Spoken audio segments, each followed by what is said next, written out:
नमस्ते, मेरा नाम अनिल शारदा है और आज हम जिस गेस्ट का इंटरव्यू करने आए हैं उनका नाम संजय सिंह है। मैंने सुना कि जेल में आपका वजन बढ़ गया था। अमूमन जेल में लोगों का वजन कम हो जाता है। मैं तो मोदी जी को धन्यवाद दूंगा कि मैं 6 महीने में जितनी किताबें पढ़ पाया, मैं 6 साल में नहीं पढ़ पाता। आज अगर हिंदुस्तान का 10 लाख नौजवान ये तय कर ले कि भाई हम जेल जाने को तैयार हैं अपने बेरोजगारी के सवाल पे, देखिए सरकार कल को घुटने पे खड़े हो जाएगी। संविधान कैसे आपको खतरे में लगते हैं देश का? कि जब भाजपाई भ्रष्टाचार के खिलाफ बोलते हैं तो लगता है ओसामा बिन लादेन अहिंसा पे उपदेश दे रहा है। हिंदुस्तान की आजादी के बाद सबसे भ्रष्ट सरकार है भारतीय जनता पार्टी की सरकार। ऐसा क्यों लग रहा है कि संजय सिंह नाउम्मीद नजर आ रहे हैं मुझे? ये अजीब बात है। मतलब आप राजा हो इस देश के, हम रोज थाने थाने घूमते फिरेंगे। इतने दिन से जब ट्रायल चल रहा है तो आपके नेता जेल से बाहर क्यों नहीं आ रहे? ये भी बड़ी अच्छी बात है। आप कितने ईमानदार नेता हैं और आपकी पार्टी कितनी ईमानदार है? कांग्रेस जैसी पार्टी के साथ हैं या फिर अखिलेश यादव की पार्टी के साथ है या फिर लालू यादव की पार्टी के साथ है? ऐसे भ्रष्ट पार्टीज के साथ, ऐसे भ्रष्ट नेताओं के साथ जिनके बारे में आप हमेशा खुले मंचों से बोलते रहे। बिल्कुल बोलते थे, नजर बचा के गुजरना है तो गुजर जाओ, मैं आईना हूं, मेरी अपनी जिम्मेदारी है। नमस्ते, मेरा नाम अनिल शारदा है। आप जिस पर मुझे देख रहे हैं ये मेरा शो ऑन द रिकॉर्ड है और आज हम जिस गेस्ट का इंटरव्यू करने आए हैं उनका नाम संजय सिंह है। 6 महीने के बाद जेल से छूटे हैं। कई सारे सवाल इनसे होने हैं। 6 महीने में इन्होंने जेल में क्या कुछ किया, क्या पढ़ा, क्या देखा, सारी चीज़ों का जवाब आपसे लेंगे साहब। बहुत बहुत स्वागत है आपका ऑन द रिकॉर्ड में। तो पहला सवाल मैं आपसे यही पूछ लेता हूँ, सारी राजनीतिक और सामाजिक सवालों के परे, कि जब आप 6 महीने जेल में रहे और अब छूट कर आए हैं तो इन दिनों और इस बीच आपके परिवार पर क्या कुछ गुजरा? कितना मुश्किल था उनके लिए समय? देखिए, मैं ये कहूँगा कि भाई उनको तकलीफ नहीं हुई तो शायद गलत होगा, जरूर हुई, लेकिन उस तकलीफ का कहीं प्रदर्शन करने की इजाज़त नहीं थी। इजाज़त नहीं थी कि मतलब ये है कि मैंने बराबर उन लोगों का हौसला बढ़ाया, जेल में रहते हुए भी, ईडी की कस्टडी में भी। जब पत्नी मेरी मिलने आई और उन्होंने कहा कि बेटी रो रही थी, बहुत परेशान थी, तो मैंने एक पत्र लिखा जिसको शायद उसने बाद में पढ़ा भी था। तो मैंने उसको पत्र लिखा कि भाई वैसे तो भाषणों में बहादुर हर आदमी बनता है, लेकिन बहादुरी की परीक्षा संकट के घड़ी में ही होती है। और मैं इस वक्त बड़ी लड़ाई में हूँ, देश के तानाशाहों से लड़ रहा हूँ, और ये जो परिस्थितियाँ हैं इसका तुम लोग सामना करो और अपने हौसले को मत गिराओ। जब मैं जेल में गया तो पहली वीडियो कॉन्फ्रेंसिंग थी। जाहिर सी बात है, परिवार परेशान था, कोई पूछ रहा था क्या खाने को मिलता है, कैसे रह रहे हो, ठीक हो कि नहीं हो। तो मुझे याद था कि ये तो वीडियो कॉन्फ्रेंसिंग जो हो रही है उसकी रिकॉर्डिंग होती है। तो मैंने कहा अगर मैं कहीं भी ज़रा सा निराश हो गया या मैंने कुछ इनको बताया, ये लोग रोने लगे या ये कुछ परेशान हुए, तो जो इसको ऊपर बैठे हुए लोग देखेंगे इस रिकॉर्डिंग को तो बहुत खुश होंगे कि देखें हमने संजय सिंह को सबक सिखा दिया। तो मैंने पहले दिन ही कहा कि आज के बाद ये मत पूछना कि मैं कैसा हूँ, ये पूछा करो कि जेल में सब कैसे हैं। तो मेरे घर वालों को तो ये भी पूछने की इजाज़त नहीं थी कि तुम कैसे हो। तो मैंने हमेशा हौसला बढ़ा, जब भी हॉस्पिटल जाता था अपनी चेकअप के लिए या जो रूटीन चेकअप होता था उसके लिए, तो कभी भी मैंने एक क्षण के लिए भी कभी परिवार को, और आप लोग भी अगर कभी घर पे आए होंगे तो कभी आपने हमारे परिवार में वो नहीं देखा होगा कि कोई किसी के सामने रोने का या धोने का प्रदर्शन करे, नहीं, इसकी इजाज़त नहीं थी। मैंने सुना कि जेल में आपका वजन बढ़ गया था। अमूमन जेल में लोगों का वजन कम हो जाता है। ये तो अब आपको जेल को किस रूप में लेना है ये आपके ऊपर है, आपको तय करना है। मायूस होके, निराश होके, अपने आप को चिंता में डुबो के अब जेल का वक्त गुजारना है, या फिर म्यूजिक रूम में जाके गाना गा के और कबूतरों के बीच में जाके दाना खिला के, या मल्टीपर्पज हॉल में जाके बैडमिंटन खेल के और वॉक करके और किताबें पढ़ के अपना समय गुजारना है, ये आपको तय करना है। आप जेल के सारे स्टाफ से पूछेंगे या जिन पुलिस वालों के साथ मैं जाता आता था दिल्ली पुलिस के, उनसे आप पूछेंगे, कभी मुझे निराशा रही नहीं। शुरुआत के 10-11 दिन जरूर समस्या थी, लेकिन उसके बाद मैंने पूरे जेल के समय का सदुपयोग किया। मैं इतनी किताबें तो मैं तो मोदी जी को धन्यवाद दूंगा कि मैं 6 महीने में जितनी किताबें पढ़ पाया, मैं 6 साल में नहीं पढ़ पाता। कौन कौन सी आपने किताबें पढ़ रहे थे आप? आपने जरूर मेरे खिलाफ ये कार्रवाई की जेल भेजने की, लेकिन कहीं ना कहीं उस समय का मैंने सदुपयोग कर लिया। सबसे पहली किताब मैंने जब जेल में गया, ईडी की कस्टडी में था, तभी मैंने सोच लिया कि मुझे उन लोगों के बारे में पढ़ना है जिन्होंने लंबी जेल यात्राएं की। तो पहली किताब मैंने पढ़ी नेल्सन मंडेला जी, और बहुत प्रेरणादायी जीवन उनका, अद्भुत। उन्होंने कैसे साउथ अफ्रीका की आजादी का आंदोलन लड़ा। 67 साल 67 ईयर्स अपनी जिंदगी के लगाए उन्होंने इस लड़ाई में, जिसमें से 27-28 साल उन्होंने जेलों में बिताया। और जब उनकी जेल की कहानी मैंने पढ़ी तो लगा कि ये जेल तो कुछ नहीं है। जिस जेल में रखा गया था नेल्सन मंडेला जी को, उसमें खड़े होने पर सर लगता था, उनको पूरा खड़े भी नहीं हो सकते थे, इतनी छोटी जगह में उनको रखा गया था। कई साल तक उनको फुल पैंट नहीं दिए गए पहनने के लिए, उनको अपमानित किया जाता था, हाफ पैंट में रखा जाता था। कड़ी धूप में उनको पत्थर तुड़वाया जाता था। और इतना लंबा समय जेल में रहने के बाद वो व्यक्ति जब निकल के आते हैं तो कहते हैं कि हमने सारे लोगों के खिलाफ जो अपने मन में गुस्सा था, नाराजगी थी, उसको इन जेल की दीवारों के पीछे छोड़ दिया। कितने बड़े लोग थे। तो ऐसी जेल काटी उन लोगों ने। और उस जेल यात्रा के दौरान कई बार उनके सामने ऐसे प्रस्ताव भी आए जहां पे वो चाहते तो समझौता कर सकते थे अपने आप को बचाने के लिए, लेकिन उन्होंने कहा कि नहीं, हमारा जो मुद्दा है पहले उसका समाधान, तब ये करेंगे। इसके बाद शहीद आजम भगत सिंह को पढ़ा, गांधी जी की तो पहली गिरफ्तारी साउथ अफ्रीका में हुई जी। और गांधी जी के जेल का अनुभव, पहला अनुभव बड़ा खराब रहा। तो उन्होंने जेल में अपने अधिकारों की लड़ाई लड़ी, बाहर निकले तो अधिकारों की लड़ाई लड़ी, फर्स्ट क्लास के डिब्बे से जब निकाला गया तो अधिकारों की लड़ाई लड़ी, साउथ अफ्रीका में विदेश में रह के आज़ादी की अलग जगाई, इंडिया आए तो यहाँ लड़ाई लड़ी, यहाँ भी जेलें काटी उन्होंने, और बाकायदा तैयारी से काटी। मतलब गांधी जी जब जेल भरो के प्रोग्राम करते थे तो सत्याग्रहियों के पत्र भरवाते थे पहले कि भाई कौन कौन लोग जेल जाने को तैयार हो, और जब आप जेल जाओगे तो पीछे आपके परिवार की देखरेख कौन करेगा, कौन जेल जाएगा, सबके पत्र भरवाते थे।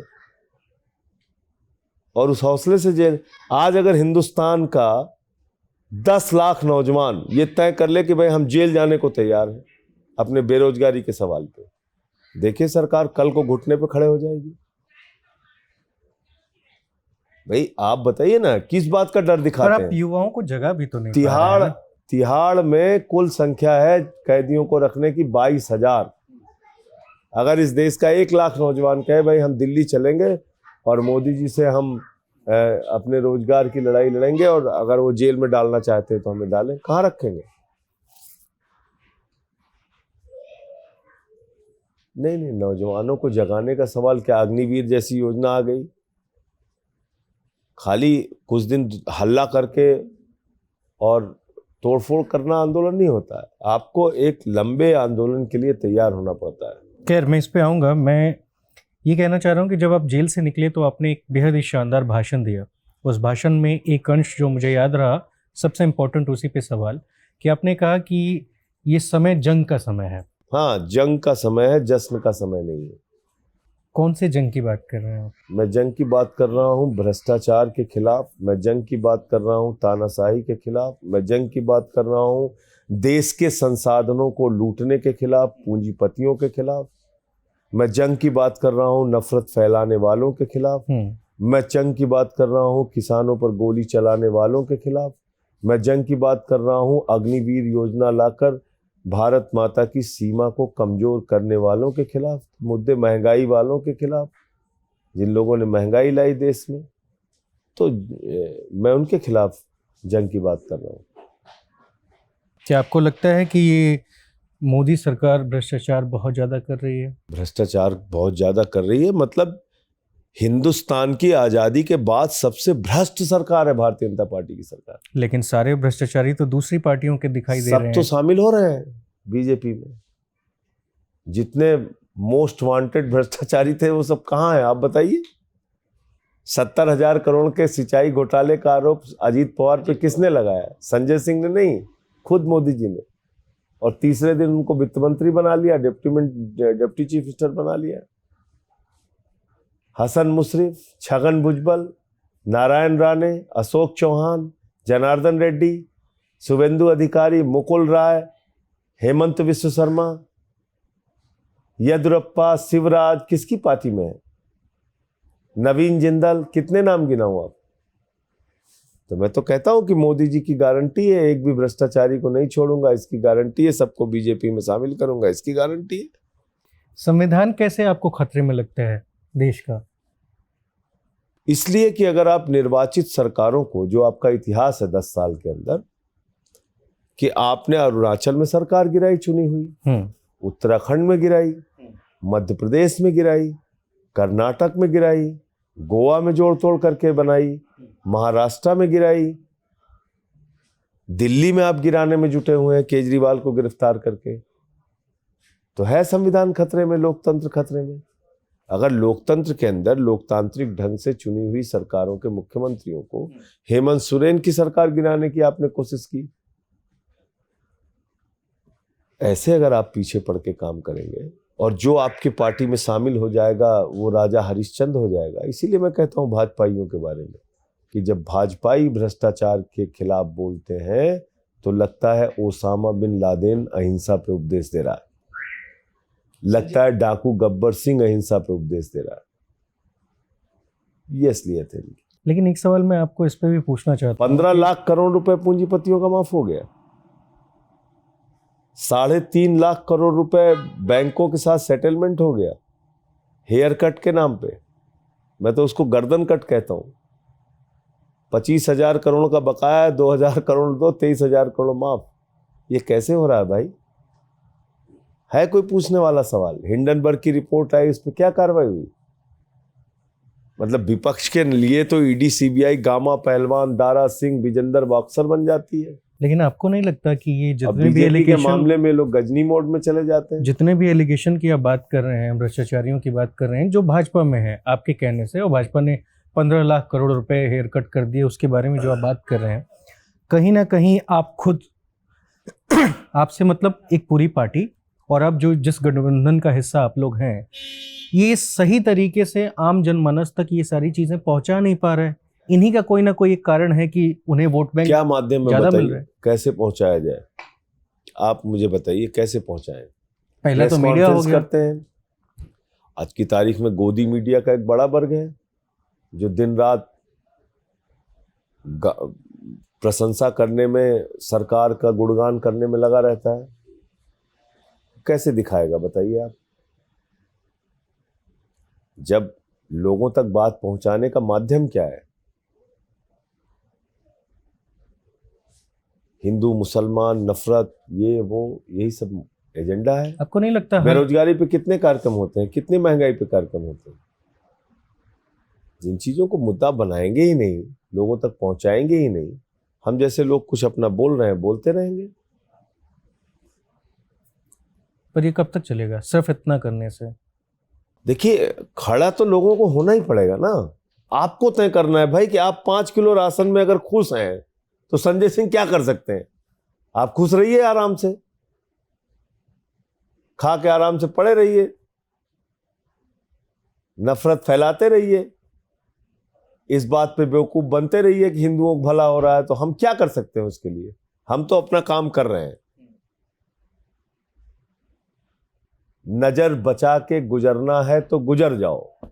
मैं आईना हूं, मेरी अपनी जिम्मेदारी है, तो मैं अपनी जिम्मेदारी का निर्वाह कर रहा हूं। जिसको इन मुद्दों से नजर बचा के गुजरना है गुजर जाए। मुझे तो जो दिखता है मैं बोलता हूं। आप और भाई 82 करोड़ लोगों को इस देश में 5 किलो राशन मिल रहा है। अगर आप उस पर खुश हैं तो मैं क्या कर सकता हूं? बेरोजगार रहने के बावजूद आप खुश हैं तो खुश रहिए, महंगाई झेलने के बावजूद अगर आप खुश हैं तो खुश रहिए। अगर आपके दिमाग में ये गलतफहमी है कि हिंदुओं का भला ये सरकार कर रही है और उस बात से आप आह्लादित हैं, खुश हैं, तो खुश रहिए। ऐसा क्यों लग रहा है कि संजय सिंह नाउम्मीद नजर आ रहे हैं मुझे? मैंने तो कहा मैं अपनी जिम्मेदारी पूरी कर रहा हूं, नाउम्मीद बिल्कुल नहीं हूं, और मैं अपना काम अंतिम तक करता रहूंगा। आपने सवाल पूछा, इस पर मैंने कहा कि भाई अगर आपने कहा ना ये मुद्दा बन क्यों नहीं पा रहा है, तो अगर मुद्दा नहीं बन पा रहा है तो उसमें अकेले मेरी जिम्मेदारी नहीं है ना। मुद्दा बनाएगा कौन? जो नौजवान अगर बेरोजगारी से पीड़ित है, किसान पीड़ित था, वो 1 साल सड़कों पे रहा, सरकार को झुकाया ना भाई उसने, समय लगा लेकिन झुकाया। 750 किसानों की शहादत हुई, झुकाया। लेकिन तो इसलिए मैं कह रहा हूं कि भाई आज जिस प्रकार की परिस्थितियां हैं, लोगों को तो खड़ा होना पड़ेगा ना। और मैंने तो पूछा कि देश में अगर बेरोजगारी रहेगी तो उसका सबसे ज्यादा नुकसान हिंदुओं को है कि मुसलमानों को है? भाई आबादी में तो सबसे ज्यादा हिंदू हैं, तो सबसे ज्यादा बेरोजगारी की मार कौन झेल रहा है? हिंदू। महंगाई देश में सबसे ज्यादा बढ़ेगी तो महंगाई की सबसे ज्यादा मार कौन झेल रहा है? हिंदू। अशिक्षा ज्यादा बढ़ेगी तो उसकी मार कौन झेल रहा है? हिंदू। चिकित्सा की बदहाली होगी तो उसकी सबसे ज्यादा मार कौन झेल रहा है? हिंदू। झेल रहा है ना। किसानों के हक मारे जा रहे हैं तो उसकी सबसे ज्यादा मार कौन झेल रहा है? सबसे ज्यादा संख्या में कौन है किसान? हिंदू। तो अगर हम अपनी बर्बादी पर भी इस बात की गलतफहमी में है कि साहब हिंदुओं का भला कर रहे हैं मोदी जी, तो क्या क्या कर सकते हैं आप बताइए। इसलिए मैं कह रहा हूं लोगों को आवाज उठानी पड़ेगी, वरना तो ये सब हमसे लोग कहते हैं कि भाई वो तो धर्म के नाम पे वोट मांग रहे हैं, तो भाई वोट दे कौन रहा है? भाई धर्म के नाम पर कोई आदमी वोट मांग के आपको बेवकूफ बना के चला जा रहा है और आपकी बुनियादी जो जरूरतें हैं उसको पूरा नहीं कर रहा है, तो वोट तो आप ही दे रहे हैं ना भाई। तो एक बड़ा मूवमेंट कैसे खड़ा होगा? खड़ा होगा, अपने अपने तरीके से लोग प्रयास कर रहे हैं। केजरीवाल जी लगातार बोलते रहे, मुझे जब मैं पार्लियामेंट पे रहा वहां बोलता रहा, सड़क पे आता हूँ वहां बोलता हूँ, जेल में गया। अगर जेपी मूवमेंट की बात करें, मुझे अगर वो याद आए तो मैं ये कहता हूँ कि उस दौरान जब जेपी ने आंदोलन शुरू किया तो सभी नेता अपना स्वार्थ छोड़कर उनके साथ जुटे। उसके बाद एक लंबी लड़ाई लड़ी गई, सरकार बदली, इंदिरा हार गई।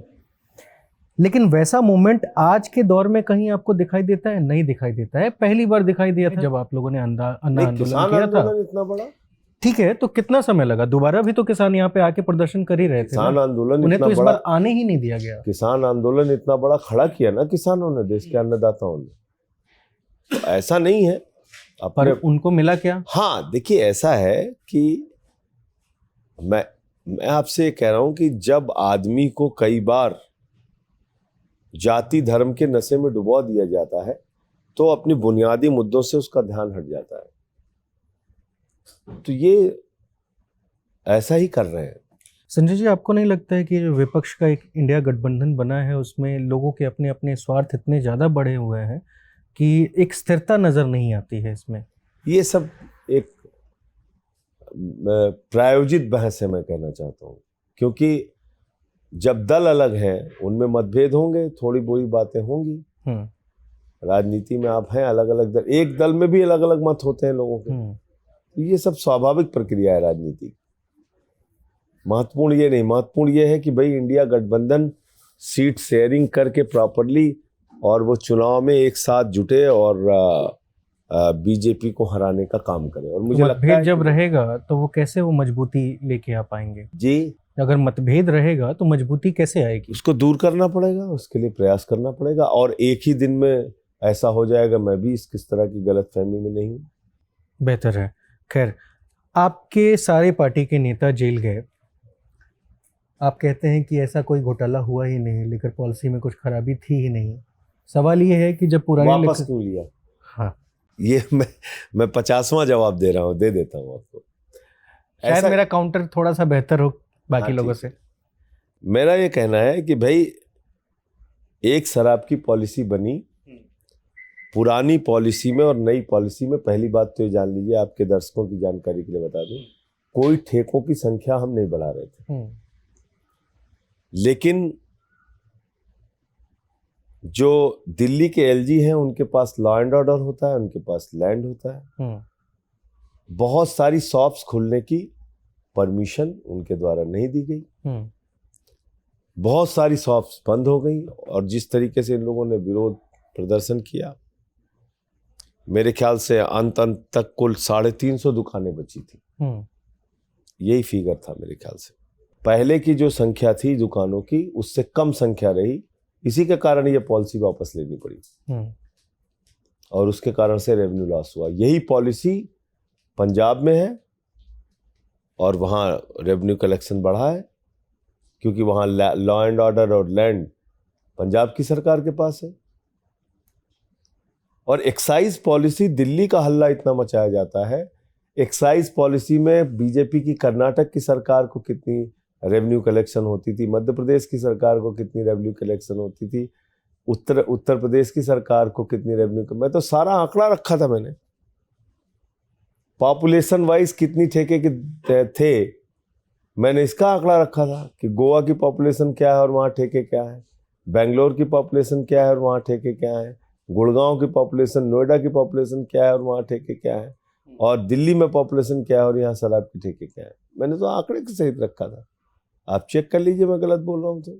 ठीक है, मैं दिल्ली में पॉपुलेशन के हिसाब से सबसे कम ठेके थे। ये सिर्फ दुष्प्रचार है कि यहाँ पे गली गली में शराब बिकने लगी और ठेका खुल गया, ऐसा कुछ नहीं था। मैं जहाँ मयूर विहार में रहता हूँ ना, वहाँ पे लाइन से 4 ठेके हैं। अब कि पहले भी थे और अब भी है, तो उतने ही है ना, शायद एक बंद हुआ है, तब बंद हुआ है, आप खुद ही कह रहे हो लेकिन लाइन से ही है। नहीं, मैं कह रहा हूँ मुझे नहीं मालूम किस जगह की बात आप कर रहे हैं, लेकिन आप ये भी बता रहे हैं कि भाई एक जगह 4 थे, एक बंद ही हुआ है। तो शराब के ठेकों की संख्या, और आप सोचिए ना, जिस राज्य में शराबबंदी है वहां नकली शराब पीने से गुजरात में लोगों की मौत हुई, कितनी चर्चा किया, 100 से ज्यादा लोगों की मौत हुई। मैंने पार्लियामेंट में, मुझे सस्पेंड किया गया था, मैंने वो मुद्दा उठाया था, कितनी चर्चा देश की मीडिया में हुई। जिस राज्य में शराब प्रतिबंधित है गुजरात में, वहां पे 100 से ज्यादा लोग नकली शराब पी के मर गए। हजारों करोड़ का धंधा होता है नकली शराब का, उस पर कोई डिबेट नहीं होगी। बिहार भी एग्जाम्पल था, तब गठबंधन उन्हीं के साथ था। खैर, आपको आपके केस के बारे में बात करने से रोका गया है कोर्ट की ओर से, इसलिए मैं अरविंद केजरीवाल और मनीष सिसोदिया पर बात करना चाहता हूं कि देश के इतिहास में पहली बार ऐसा हुआ है कि एक सिटिंग मुख्यमंत्री को गिरफ्तार किया गया है, और मैं आपसे समझता हूं कि इस गिरफ्तारी के पीछे एक प्रॉपर क्रोनोलॉजी क्या है। और दूसरा, मैं नोटिस किया कि 294 बयान दर्ज किए गए हैं सीबीआई की ओर से गवाहों के, और 162 बयान हैं ईडी के गवाहों के। कुल मिला के 456 गवाहियाँ हुई हैं, इनमें से 4 बयान अरविंद केजरीवाल के खिलाफ है।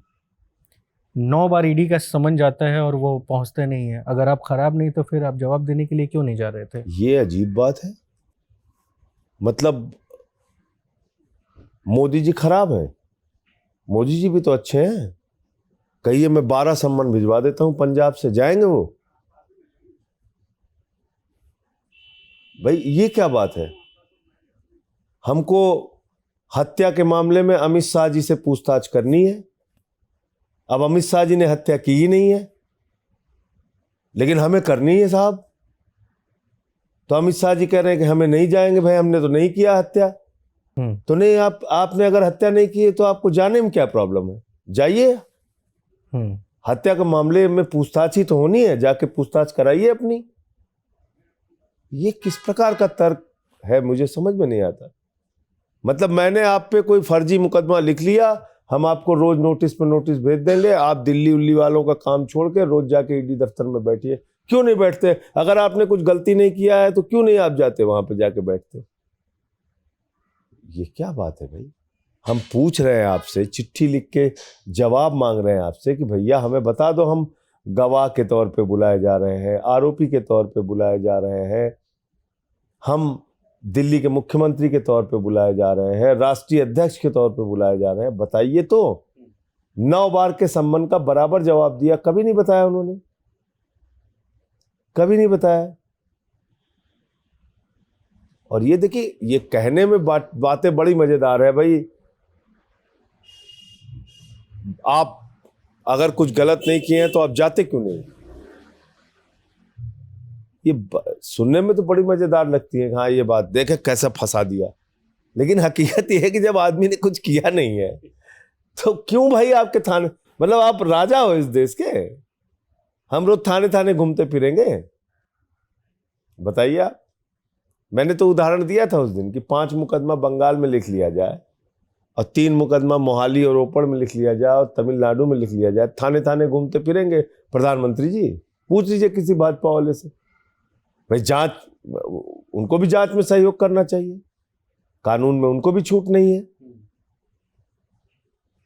तो ये इस तरह के तर्क देखिए ना, क्या है ना कि ये एक दूसरी पार्टियों को बदनाम करने के लिए, दबाने के लिए, कुचलने के लिए। ऐसे 2015 में सीबीआई छापा मारा था, चलिए छोड़ दीजिए अभी की बात, 15 में मारा था ना, अरुण जेटली ने फिर स्पष्टीकरण भी तो दिया था। 15 में मारा था ना, मुख्यमंत्री के दफ्तर पे मारा था ना। और सारे भाजपाई ऐसे ही जितना आज चिल्ला रहे हैं, ऐसे तब 15 में चिल्ला रहे थे, 9 साल पहले। केजरीवाल को इस्तीफा दे देना चाहिए और सूली पे लटका देना चाहिए और ये कर देना चाहिए और वो कर देना। मैं पूछ रहा हूं 9 साल हो गए, क्या हुआ उस मामले का? 9 साल का वक्त कम तो नहीं होता? 9 साल का वक्त कम नहीं होता है ना? बहुत होता है। ट्रायल खत्म कर दिया, आरोप साबित कर दिया, 9 साल में क्या किया उस मामले में जिसमें 9 साल पहले इस्तीफा मांग रहे थे केजरीवाल का? और जैसे आज आपने सवाल किया, ऐसे ही एक टीवी चैनल पे मुझसे कहा गया था कि अगर केजरीवाल जी ने कुछ गलत नहीं किया तो सीबीआई की जांच में सहयोग क्यों नहीं करते? क्या दिक्कत है उनको सीबीआई का छापा अगर हो रहा है? हम लोग काम करें दिल्ली वालों का कि रोज अपने घर में छापा मरवाते फिरे? बताओ आप, बिना कुछ किए। और अजीत पवार 70,000 करोड़ का घोटाला करेगा, उस पर मोदी जी आरोप लगाएंगे, फिर उसको गले लगा के मंत्री बना देंगे। हेमंत विश्व शर्मा पे वाटर घोटाला लगाएंगे, शुभेंदु अधिकारी पे शारदा नारदा का स्कैम लगाएंगे। इतने दिन से जब ट्रायल चल रहा है तो आपके नेता जेल से बाहर क्यों नहीं आ रहे हैं? तो ये भी बड़ी अच्छी बात है। पीएमएलए का एक्ट, उसकी ऐसी कुछ कानूनी जटिलताएं हैं जिसमें समय लगता है। मेरे केस में लगा ना भाई 6 महीने, लगता है समय। तो और ये आप अरविंद केजरीवाल के केस में पूछ ले रहे हैं, मनीष सिसोदिया के केस में और संजय सिंह के केस में पूछ रहे हैं। 80% अंडर ट्रायल है हिंदुस्तान की जेलों में, उस पर रिपोर्टिंग कीजिए। मैं तो कह रहा हूं आपसे, 10-10 साल से अंडर ट्रायल, विचाराधीन कैदी इसी जेल में मैं रह के आया हूं, इसलिए बता पा रहा हूं आपको। 4 साल से 5 साल से अंडर ट्रायल। भाई जब उनका केस तुम डिसाइड नहीं कर पा रहे हो, ट्रायल खत्म नहीं कर पा रहे हो, बेल पे छोड़ो उनको जीपीएस लगा के पैर में छोड़ दो, निगरानी करते रहो उनकी। एक अनुभव तो कम से कम मिला आपको? हाँ बिल्कुल, जाने का। बिल्कुल। इतने लोगों का दुख दर्द देख के आए हैं आप? एकदम अंडर ट्रायल 10-10 साल से, फैसला नहीं हुआ केस का। शरद रेड्डी कौन है? तो 10 साल के बाद अगर वो आदमी बरी हो जाएगा तो 10 साल के बाद वो कह देंगे ये लोग मुस्कुरा के, करे भाई ठीक है आपको न्याय मिल गया, जाइए माला फूल पहन के घूमिए। शरद रेड्डी वही है जिसने बीजेपी को चंदा दिया है 60 करोड़ रुपए। किंग पिन जिसको ईडी वालों ने कहा कि शराब का मुख्य घोटालेबाज है, उसी ने बीजेपी को चंदा दिया 60 करोड़ रुपए। उसकी जांच होनी चाहिए। उसके 12 बयान लिए गए, 12 बयान में 10 बयान में उसने केजरीवाल का नाम नहीं लिया, अंतिम 2 बयान में लिया, उसके बाद उसको बेल हो गई। और बताइए आप कितने ईमानदार नेता हैं और आपकी पार्टी कितनी ईमानदार है? इसका मूल्यांकन लोगों को करने दीजिए। अपने दावे हम खुद से क्या करें। दिल्ली का आम वोटर होने के नाते मैं आपसे पूछना चाहता हूँ, मैं आपकी आंख में आंख मिला के कह रहा हूं कि 100% ईमानदार हूं, और मैं आपकी आंख में आंख मिला के कह रहा हूं कि दुनिया की सारी एजेंसियों की जांच मेरे खिलाफ कराई जाए, मेरे खिलाफ भ्रष्टाचार का कोई मामला नहीं मिलेगा। ये आपकी आंख में आंख डाल के मैं कह रहा हूं। मैं पार्टी के बताइए। परिप्रेक्ष्य में ये सवाल पूछना चाहता हूँ नहीं, आपसे। आपने मेरे सवाल में मेरे बारे में भी पूछा। आऊंगा मैं इस पे। हाँ। पार्टी के परिप्रेक्ष्य में बात करना चाहता हूँ। मेरी पार्टी भी 100% ईमानदार है। हाँ, तो ये सवाल का जवाब आप मुझे संतुष्ट कीजिए, क्योंकि बहुत सारे लोग ऐसा सवाल आपसे पूछना चाहते हैं। ठीक है। सबको ये मौका नहीं मिलता है कि आपके साथ बैठ जाएं और ये सवाल कर पाएं। एक जर्नलिस्ट होने के नाते मेरे पास ये मौका है। तो मैं जानना चाहता हूँ कि जब आप शुरू में अपनी पार्टी को इंट्रोड्यूस कर रहे थे या फिर अन्ना आंदोलन कर रहे थे, या उसके पहले भी आपका संघर्ष लंबा नाता रहा है, आप लोग हमेशा कांग्रेस को खराब कहते थे, भ्रष्टाचारी कहते थे, परिवारवाद का गढ़ कहते थे। लेकिन आज आप न जाने देश के एक ऐसी लड़ाई में कूद कर आप कहते हैं कि देश का संविधान खतरे में है, हिटलरशाही चल रही है। उसकी लड़ाई लड़ने के लिए क्या आप खुद कमज़ोर पड़ गए थे कि आप कांग्रेस जैसी पार्टी के साथ हैं, या फिर अखिलेश यादव की पार्टी के साथ हैं, या फिर लालू यादव की पार्टी के साथ हैं, ऐसे भ्रष्ट पार्टीज़ के साथ, ऐसे भ्रष्ट नेताओं के साथ जिनके बारे में आप हमेशा खुले मंचों से बोलते रहे? बिल्कुल बोलते थे। तो आखिर ऐसी क्या जरूरत आन पड़ी कि आपको वापस इन लोगों के साथ जाना इसलिए पड़ा? आन पड़ी कि इस देश की डेमोक्रेसी नहीं बचेगी, चुनाव ही नहीं बचेगा, इस देश का संविधान नहीं बचेगा। निर्वाचित मुख्यमंत्रियों को गिरफ्तार करके जो जनता का मिला हुआ जनादेश है 3-4 बार का प्रचंड बहुमत का, वो जनादेश खत्म कर दिया जाएगा। किंग जॉन्ग का शासन हो जाएगा इस देश में। इसलिए इकट्ठा होना जरूरी है। हर समय काल की परिस्थितियां एक जैसी नहीं होती हैं, परिवर्तित होती हैं। तो क्या आपको इसी कांग्रेस ने किसी जमाने में आपातकाल लगाया, आज वही कांग्रेस नए आपातकाल के खिलाफ लड़ रही है, और इसलिए हम साथ में हैं। मैं बोल रहा हूं आपको, समय काल के हिसाब से परिस्थितियां बदलती हैं। आज की तारीख में आपातकाल है देश में, अघोषित है बस, लेकिन उस आपातकाल में भी सिटिंग चीफ मिनिस्टर को नहीं गिरफ्तार किया गया, इस आपातकाल में किया जा रहा है। ये मैं कहना चाह रहा हूं। क्या आपको लगता है कि जेल से सरकार चलती रहेगी? बिल्कुल चलती रहेगी। कब तक? जब तक बाबा साहब के संविधान में लिखा हुआ है कि इस्तीफा देने की जरूरत नहीं है।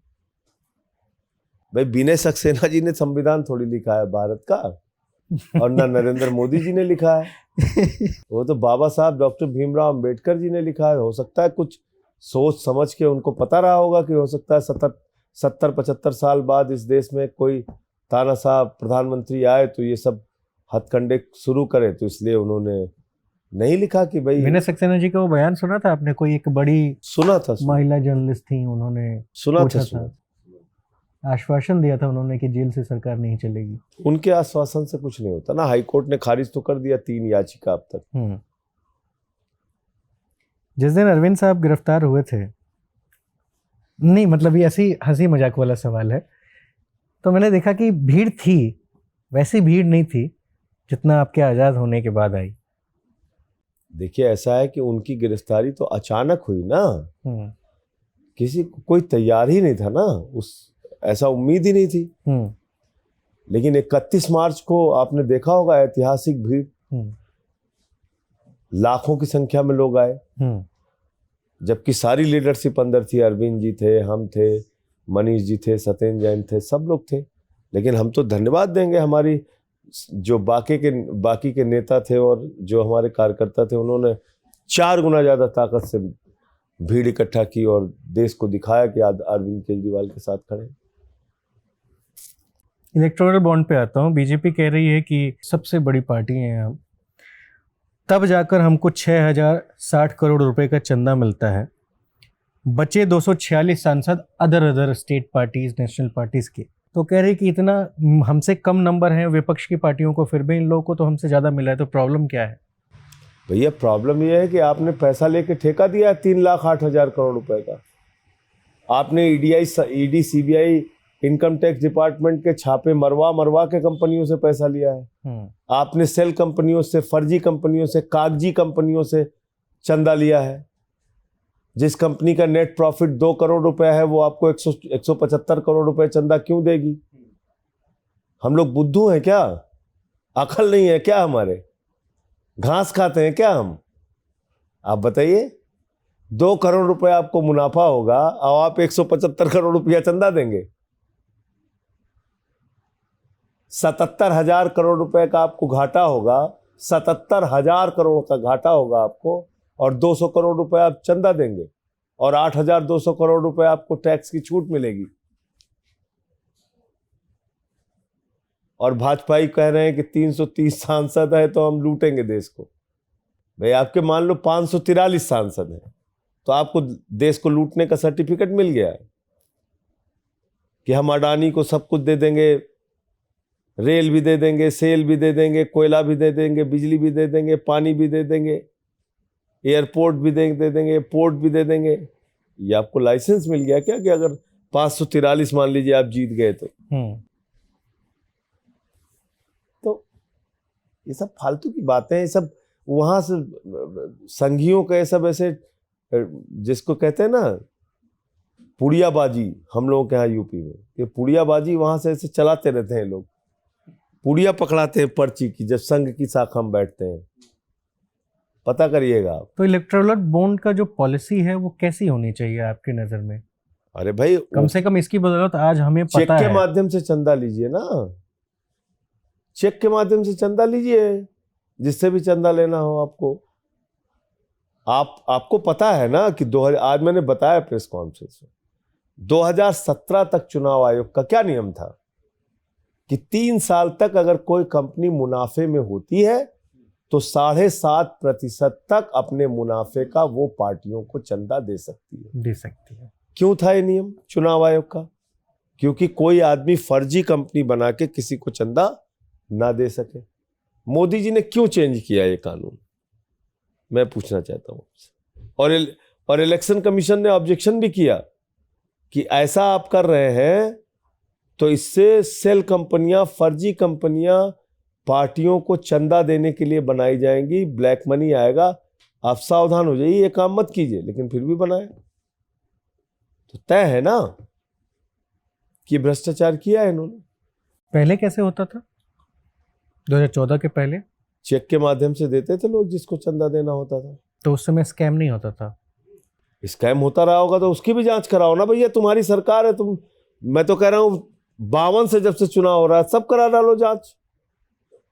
इन सब बातों को कहने से क्या आपको ये लाइसेंस मिल जाता है क्या कि आप सरकार में हो, आप भ्रष्टाचार करोगे, खूब लूटोगे, आप पे कोई कार्रवाई नहीं होगी और दूसरों पे कार्रवाई होगी? बेसिकली आप 4.5 करोड़ रुपए, 5 करोड़ रुपए गड्डी पकड़ी गई ना अभी तमिलनाडु में। ईडी को बोलिए कि जाकर वैसे ईडी लिख के दिखाए वहां पे, बोलिए ईडी गड्डी का ईडी बनाए। सरकार ने बेसिकली इसको अपडेट कर दिया है, मॉडल को, चंदा लेने के मॉडल को। अपडेट कैसे हो गया? भ्रष्टाचार के मॉडल को अपडेट किया है, अपने भ्रष्टाचार को करने के लिए उसको अपडेट किया है। ठीक है, बहुत बहुत धन्यवाद संजय जी, हमने समय देने के लिए बहुत अच्छा लगा। और काश और समय होता तो और कुछ सवाल पूछे जाते, फिर कभी आगे और। हाँ ठीक है, बहुत बहुत धन्यवाद।